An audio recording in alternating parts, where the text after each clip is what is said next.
Halo geng, menu makan malam kita hari ini kita bikin ada daging sapi, mie sama cabai hijau. Kita bikin mie goreng daging sapi cabai hijau aja yuk.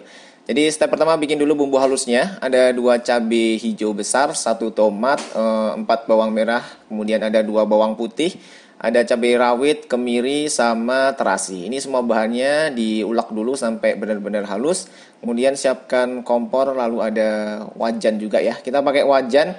Ini ada Cosmo Pen dari Stain Cookware. Satu paket pembelian ini ada 3 ukuran. Ada yang 20 cm, 22 sama wok pen-nya ukuran 28 cm.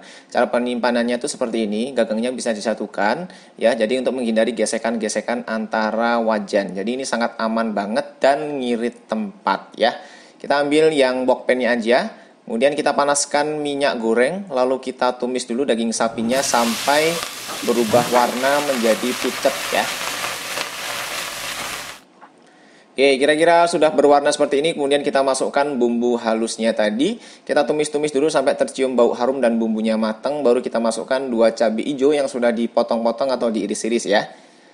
Nah, sekarang kita masukin mie telur 1 bungkus yang sudah direbus. Kita bumbui dengan 1 sendok makan saus tiram, 2 sampai 3 sendok makan kecap asin, lalu ada gula pasir.